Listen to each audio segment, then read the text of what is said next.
This should be an incredible matchup. I mean, both men have extensive offensive repertoires, lasting endurance, and an insatiable appetite to be number one.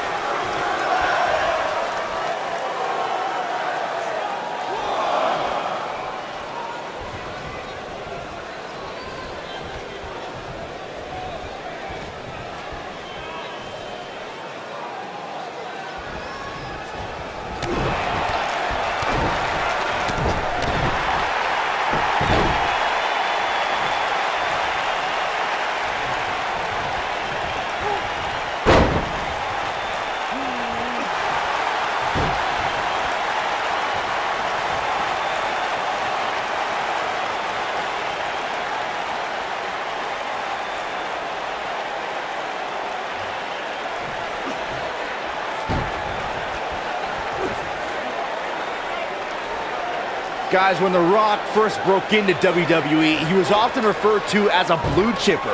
And given his legendary lineage, it's easy to see why so much was expected from him right from the start.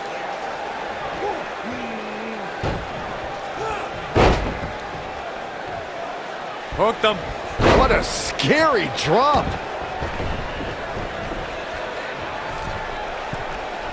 As Byron mentioned, The Rock comes from a long line of successful Samoan superstars, including former WWE Tag Team Champion Rocky Johnson, grandfather High Chief Peter Maivia, both of whom are WWE Hall of Famers. And with respect to those legends, I'd say it's The Rock and his multiple World Championship reigns and WrestleMania main events who shined the brightest.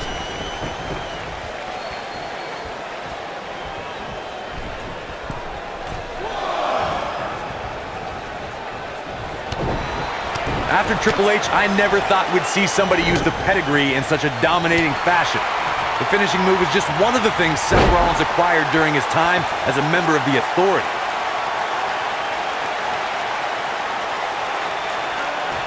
You gotta believe this one's over.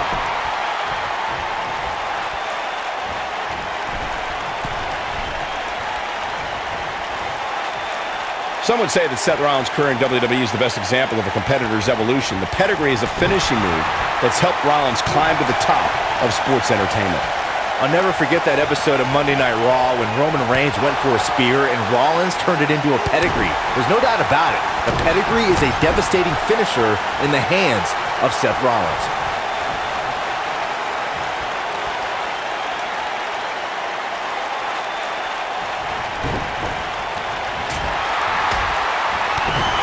Even when he's not scheduled for a match, The Rock can still make WrestleMania history. There's the year he hosted, of course, but his appearances at WrestleMania 31 and 32 were legendary, too. That's true, Michael. In 2015, The Rock was confronted by Triple H and Stephanie McMahon when he recruited none other than Ronda Rousey to even up the odds in front of a Bay Area crowd, not far from where the Great One was born. It was amazing. Two, you brought up The Rock at WrestleMania 31, and forgive me for being less enthused. Why celebrate a pair of egotistical movie stars like Rousey and Rock attacking our hard-working bosses, Triple H and Stephanie McMahon? Because the Authority started it, but The Rock topped it at WrestleMania 32. At the first WrestleMania I ever announced on, The Rock accepted an impromptu match against Rowan and beat the bearded brute in just 6 seconds. Counter here. Oh, the Architect is rolling now. If you're an earshot of Seth Rollins, he'll make sure you know he's the future of the WWE. And if you don't believe him, he'll just tell you to sit and watch.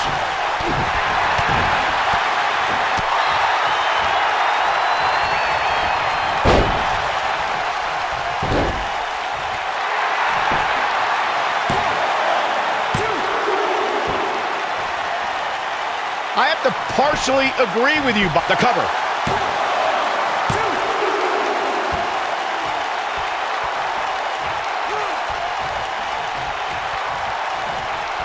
Seth Rollins has earned a few nicknames in WWE.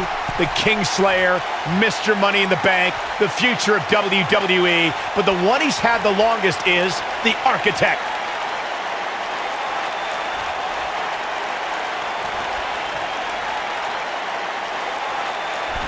He misses the dive.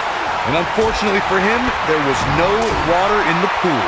Knife edge chop echoing through the arena. Michael Rollins is the architect because of everything he's built and destroyed. He was the brains of the Shield and then dismantled the Shield to join the Authority. Yeah, the Authority is now seemingly gone, and I'd say Seth beating Triple H sealed. Seth Rollins is looking for the decisive end. Yeah, right to the back of the neck. This might be it, guys. Seth Rollins just Looking for all the glory here. And Seth Rollins picks up the win. Here's a few clips from the last match for us. That was just one of those matches that the men involved should just be proud to be a part of. A legendary winner.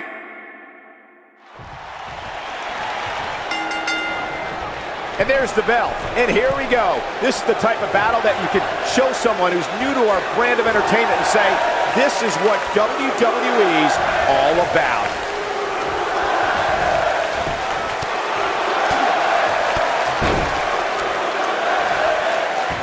Oh my goodness, this hurts. Oh!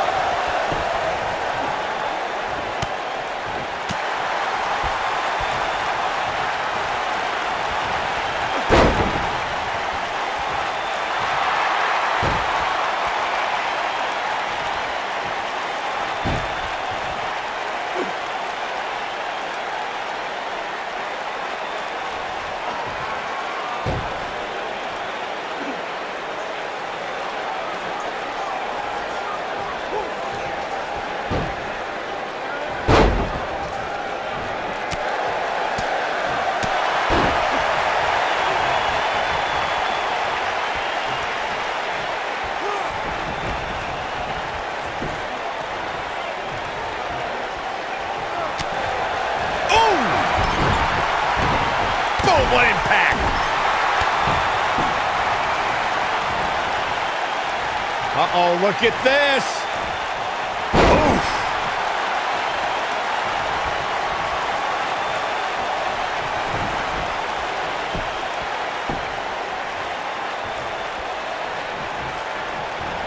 Oh, going to the top, high risk.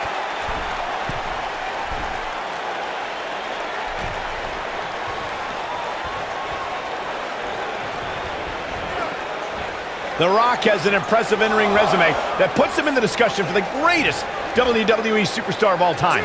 But he's matched with a movie career that cemented the great one as the top leading man in Hollywood. You name the film genre, The Rock has conquered it. Hilarious comedies, high-octane car movies, summer action flicks. They've all made The Rock a billion-dollar man in Hollywood. Michael, Corey, you both discussed The Rock's dominance on the big screen. And I have to point out that he brought his stardom full circle when he actually produced a movie about Paige's career. Yeah, I actually caught an advanced screening of the movie and loved every minute of it. But if The Rock wants another great WWE story, how about the inspirational tale of how I became the greatest announcer in WWE history despite being held back by working with you, Byron?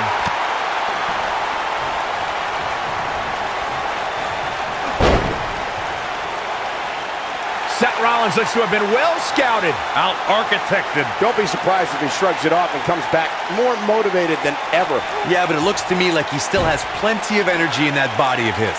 I wouldn't look too much into this right now.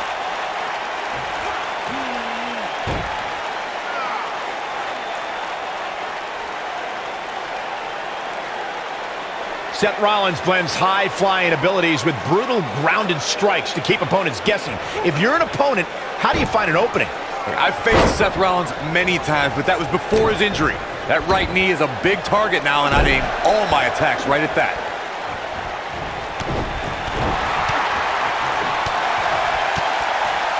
Hooked them.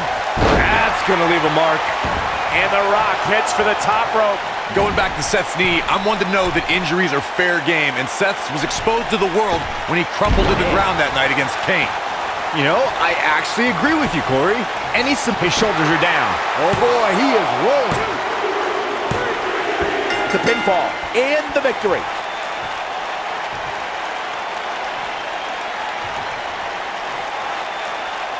Let's take another look at these guys in action.